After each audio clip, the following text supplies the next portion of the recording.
Channel से मैं आपके प्रेसिडेंशियल कैंडिडेट साबिक लाल सलाम और क्रांतिकारी इस्तकबाल पेश करता हूँ। सबसे पहले मैं कश्मीर के पहलगाम में मारे गए आतंकी हमले में मारे गए तमाम साथियों को श्रद्धांजलि अर्पित करता हूँ और इस हमले को कायरतान आर्मी को कंडेम करता हूँ। इसके साथ उन तमाम कश्मीरी साथियों को सदमे को सलाम करता हूँ जो आज सड़क पर निकल करके उन तमाम परिजनों के साथ खड़े हैं और कंधे से कंधे मिला करके बैठे हुए हैं। साथियों, इसके साथ मैं इस भाजपा सरकार को चुनौती देना चाहता हूँ, यदि वो इस हमले का इस्तेमाल इस देश में सांप्रदायिकता को फैलाने के लिए करेंगे तो जेएनयू खड़ा होगा और आपको जिस तरह बूथ कर देगा आप चेतावनी ले लीजिए कि आप ऐसा नहीं कर सकते हैं।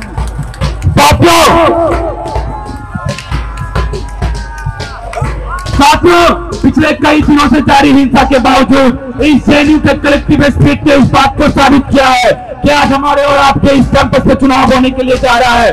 मैं जेएनयू के इस कलेक्टिव स्पिरिट को, इस कलेक्टिव रेजिलियंस को क्रांतिकारी इस्तकबाल पेश करता हूँ। साथियों, इसी ये परिषद के लोग सोचे कि जेएनयू के इलेक्शन को वो चंडीगढ़ का मेयर इलेक्शन बना देंगे, लेकिन जेएनयू के स्टूडेंट ने इस बात को इंश्योर किया कि ये जेएनयू स्टूडेंट यूनियन का चुनाव है, चंडीगढ़ के मेयर इलेक्शन का चुनाव नहीं है। साथियों, शायद इसी दौर के बारे में कहते हैं कि निसार में तेरी गलियों के ऐ वतन की जहाँ चली है रस्म की सर झुका के चलो, जो कोई चलने वाला तब आपको निकले नजर झुका के चले, जिस्मों जा बचा के चले। लेकिन यह जेएनयू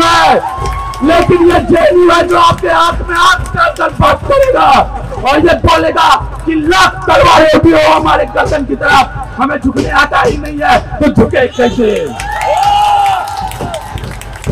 साथियों, ये परिषद के लोग बोलते हैं कि आदर्श हमारे सावरकर और ग्लू हमारे गोलवलकर। इनके गोलवलकर क्या लिखते हैं? इनके गोलवलकर ये लिखते हैं कि हिटलर के जर्मनी में जैसा यहूदियों के साथ नरसंहार हुआ, भारत को भी उससे सबक लेना चाहिए। इसके गोलवलकर ये लिखते हैं कि जिस तरीके से हिटलर के जर्मनी में अलग अलग संप्रदाय के लोग एक साथ नहीं रह सकते हैं, हिंदुस्तान को भी उससे सबक लेना चाहिए।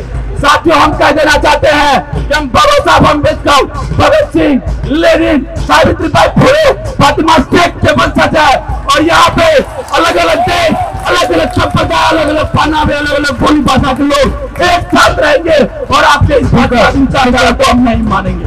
Speaker, please hold. Audience are requested to please cooperate with female security guard.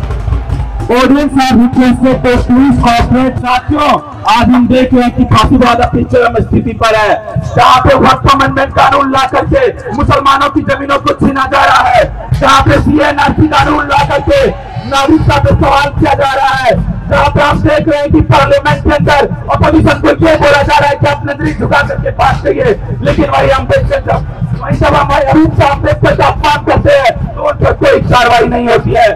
हमारे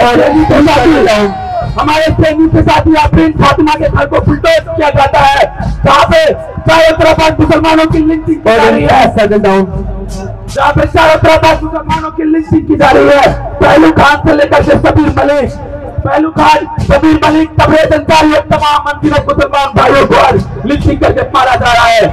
साथियों, देखते कि जहाँ पे आज ऑपरेशन कागज के नाम पे अडानी के ड्रोन का इस्तेमाल करके आदिवासियों का संघार किया जा रहा है।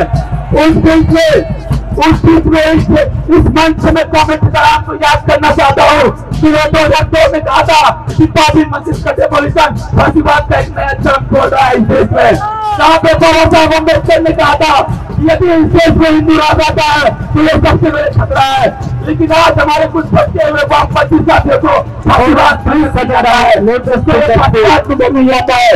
मैं यहाँ पे कह देना चाहता हूँ कि मैं बिहार से धरती से आता हूँ, यहाँ पे कांग्रेस राम से लेकर के जगदीश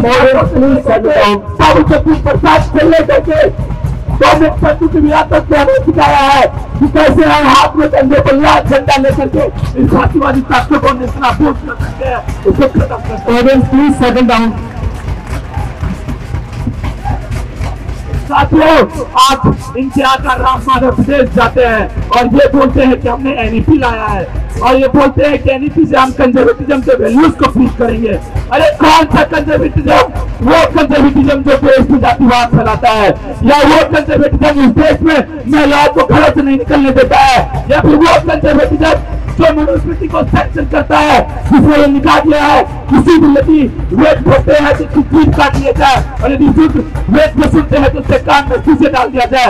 अरे हम ये कहते हैं कि हम बाबा साहब हम देश को विरासत चाहते हैं, जो इस देश में जातिवाद और सामंतवाद का संघ के विदेश से इस देश में पढ़ करके आए और संविधान की किताब हमारे सामने रखे। हम फातिमा से एक सावित्री बाई फुले के बच्चे थे जो इस देश में वंचितों और महिलाओं के लिए स्कूल के दरवाजे खोले हैं, तो आपकी इस एनईपी को मैं नहीं मानता हूँ। साथियों, आप देखिए कि जिस तरीके से इस कैंपस में फाइनेंशियल ऑटोनॉमी के नाम पे बैंक को काट करके हेपा का लोन मॉडल इंट्रोड्यूस कर दिया गया है, जिस तरीके से हमारे इंफ्रास्ट्रक्चर की हालत है, आज हमारे इंजीनियरिंग और मैनेजमेंट में पढ़ने वाले दोस्तों को देखिए इसका हाल है। तो एक वक्त नहीं मिलता है तो हमारे ऐसे के दोस्तों को RSS के मुख्यालय का उद्घाटन करने का वक्त मिलता है, ये कितनी शर्मनाक बात है। Audience, please settle down. Audience, please settle down. Audience please, इस कैंपस में साइंस के लैब की हालत है, सही से लैब में इंस्ट्रूमेंट नहीं मिलता है, सही से लैब में केमिकल का लेवल नहीं है और इस एडमिनिस्ट्रेशन को इसकी चिंता नहीं है। जहाँ पर हम देख रहे हैं कि इसी फंड के खिलाफ जमीन के आंदोलन को तेज करते हुए हैदराबाद सेंट्रल यूनिवर्सिटी ने हमें सिखाया है किस प्रकार से जमीन के आंदोलन को मजबूत किया जा सकता है। हम ये देख रहे हैं कि बनारस हिंदू विश्वविद्यालय में जिस तरीके से मोदी समर्थक रेपिस्ट के खिलाफ जो स्टूडेंट्स खड़ा रहे उनको निलंबित करने की कोशिश की गई है। हम देख रहे हैं कि एओडी से लेकर जामिया मिलिया इस्लामिया तक जिस प्रकार से छात्रों को सस्पेंड किया जा रहा है केवल इसीलिए कि आप सच नहीं बोलेंगे। उन तमाम बर्खास्ती के खिलाफ इस देश के स्टूडेंट्स मूवमेंट ने दिखाया है ये सरकार हमें क्या बर्खास्त करेगी। हम आपको बर्खास्त करते हैं, हम आपको बर्खास्त करते हैं। साथियों, यही है जेएनयू का स्ट्रगल, यही है जेएनयू का जिद और यही है जेएनयू का जिद। और उसी जेएनयू के जिद की बदौलत है कि इस कैंपस में आहिस्ता चला था और 1993 में डेप्रिवेशन पुलिस को दोबारा रजिस्ट्रेट किया है। इस कैंपस में कांग्रेस के नेतृत्व था जिसने इस कैंपस में 1995 में पीआई के प्रोजेक्ट को वापस करवाया। 1997 में जेएनयू का जिद था जो इस कैंपस में टेस्ट खुलाया है। 2004 का जेएनयू का जिद था जिसने इस कैंपस में नेस्ले को खत्म करके बाहर फेंके 24/7 टावर को लेकर के लाया। इस कैंपस में जेएनयू का जिद था जो ओबीसी रिजर्वेशन का दो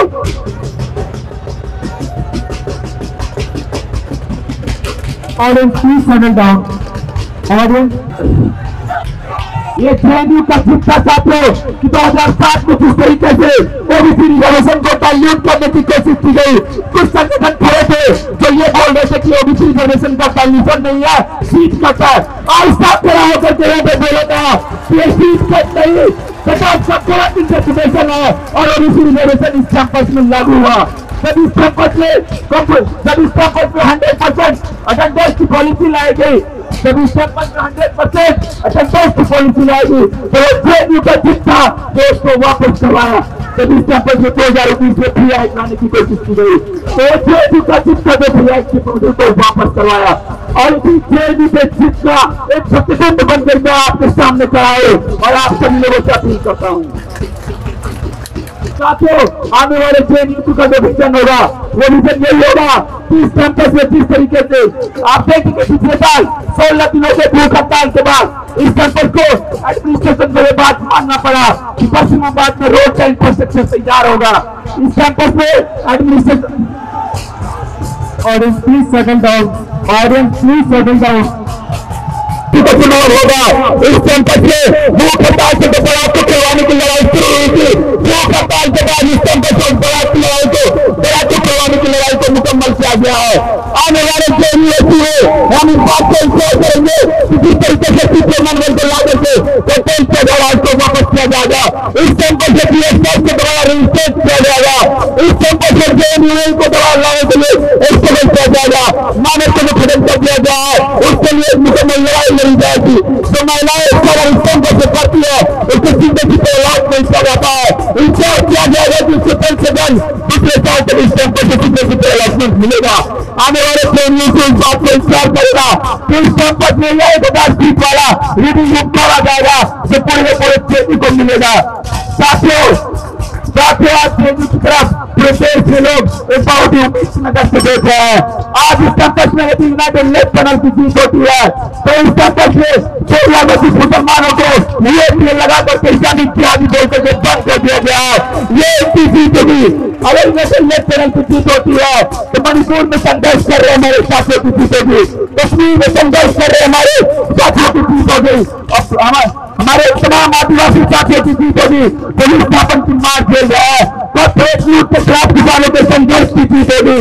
इस देश में उन तमाम महिलाओं की जीत होगी जो आजादी और बराबरी का अधिकार की लड़ाई लड़ रहे हैं, उन तमाम दलितों की जीत होगी जो आजादीवाद को झेल करके इस देश में एक समन्वयपूर्वक समाज बनाने की लड़ाई लड़ रहे हैं।